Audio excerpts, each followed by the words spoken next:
We are going to begin with regional perspectives.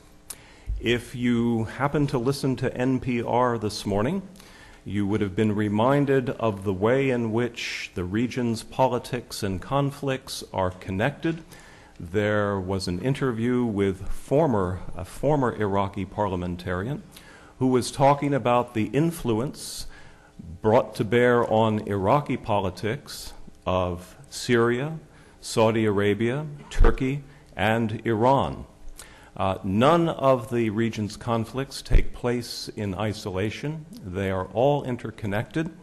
If we needed a very powerful and persuasive and establishmentarian reminder of that, we received one now several years ago with the publication of the Iraq Study Group report. That bipartisan effort led by Jim Baker and Lee Hamilton made the key point that all of the region's conflicts were interrelated. And although it was a report about how to end the Iraq War, it emphasized that the United States cannot obtain its objectives in the region unless it addresses the Israel-Palestine conflict. I think future historians may go back and look at that as the locus classicus of the essential insight that U.S. interests as well as the interests of Israelis and Palestinians are in jeopardy as long as the Israeli-Palestinian conflict continues. So this morning, we're going to have an opportunity to talk about and think about those regional dimensions. I believe you have already received, and if you've not, you will soon, slips of paper on which you can write questions while our speakers are talking to us. Those will be passed up to the podium here, and we'll have a chance to answer those questions after our three panelists have first spoken to us.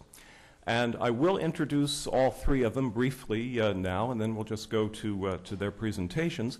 You have a more detailed introduction in your packet, so I won't go into great detail. I think that's a very interesting backdrop from a Jewish perspective, and then, of course, I'm going to speak as well from a broader regional perspective, but as to how the Jewish community in Israel views itself. This is somewhat of a DNA affirmation for all different political stripes of the connectedness of the Jewish people, and certainly that drives a lot of the passion behind the creation of the State of Israel and the passions that keep burning to this day within Israel to have it be a vibrant country, state, wants to define it, and certainly amongst its supporters here in the U.S. who are Jewish. So for me, that was very, very overwhelming, and to think about it from that perspective and then to build out into our discussion this morning from regional perspectives, it basically means that every group in the Middle East has its own interests. And what I was attracted to by this panel, and what I'm excited to hear about from Brian and Karita as well, is that we often don't talk about resolving the Israeli-Palestinian conflict from the perspective of those other countries in the region and how that conflict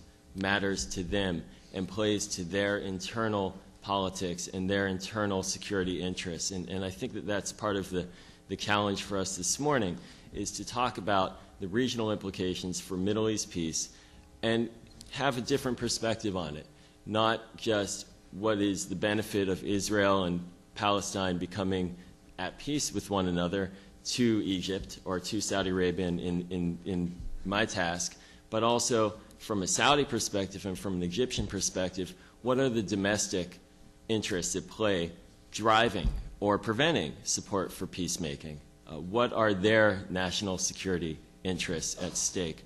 What are the things that they talk about and think about inside Egypt? And I think that if we understand that better, then we'll be able to ask more of them as well. It's well documented that the last serious go-around of peacemaking, which the Clinton administration pursued, the arguments in retrospect, or the analysis in retrospect, was that the regional countries did not play as significant a supportive role as they could have. And I don't pretend to judge. I wasn't in the room. But from my perspective and my experience, certainly I can sense that each country in the region has its own interest at stake. And we need to understand that if we really want to be able to motivate them and mobilize them to provide the kinds of support that the Palestinians will need and that the Israelis will need to have security as they go forward. From an Egyptian perspective, thinking about the national security interests, if I were an Egyptian, what would I really care about? What would I really be concerned about? Certainly from an external perspective, the Egyptians look at Gaza on a daily basis and have a variety of trepidations with Gaza. From a political standpoint, they see currently the Hamas government in Gaza as closely affiliated with the Muslim Brotherhood in Cairo.